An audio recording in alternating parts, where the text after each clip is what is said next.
is, I think the best short definition is the art of creating a nice atmosphere. It's where people come together, it's where they relax, it's where they feel in a good mood. And of course, Hygge happens everywhere. It happens in the UK, it happens in France, it happens in the US, it happens in China. But what is uniquely Danish is we have a word that simply describes that situation. And I think perhaps also what is uniquely Danish is the value we give the term. We see it as part of our national identity. We see it as part of our DNA, part of our culture. It's something you grow up with. It's intertwined in our language. We'll talk about Friday Hygge, which is Hygge that happens on Fridays. Sunday Hygge, Hygge that happens on Sunday. It's a noun, it's an adjective. An evening can be hyggelig. It's also a verb, so you can ask people whether they want to come over and hygge with you and your friends tonight.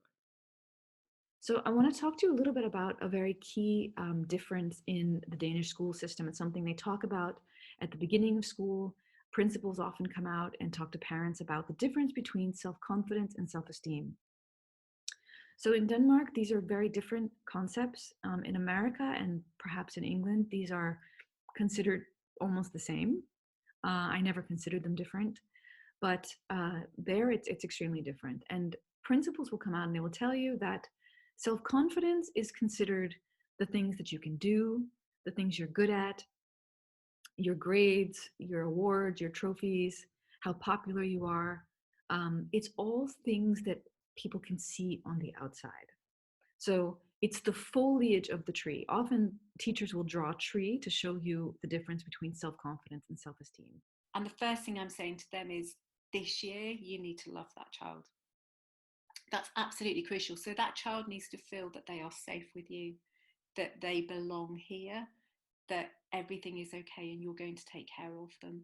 And I think that's the same for key person in nurseries. You're going to have a smaller group. Obviously, it's different to one-to-one, but your job is to really get to know those children, to really know what it is that works for them, from the point of what it is that interests them, what fascinates them, but also what's their triggers, what do they find difficult, which times of the day is really hard for them, what are their preferences, how do they show you that things are really difficult, because some children are really good at the verbal, but lots of children of early years obviously won't be doing that. It will be a lot of the non-verbal, even if they have good verbal language.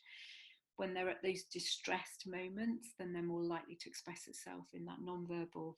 So how do you know what those are? How are you picking up on that?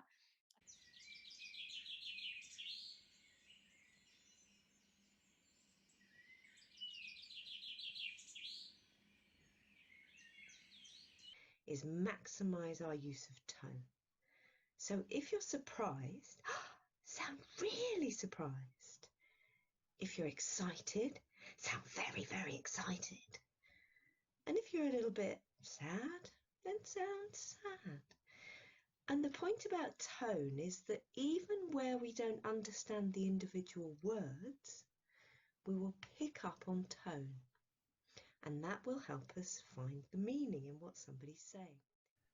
Of course, we're talking about a serious issue here, which has a major impact on people of all generations.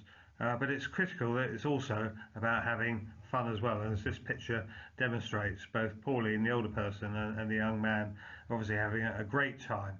The picture is taken at one of the Together project groups. They set up parent and toddler groups, especially to visit care homes on a regular basis, and where older people and the children and the parents undertake a whole range of activities together every week.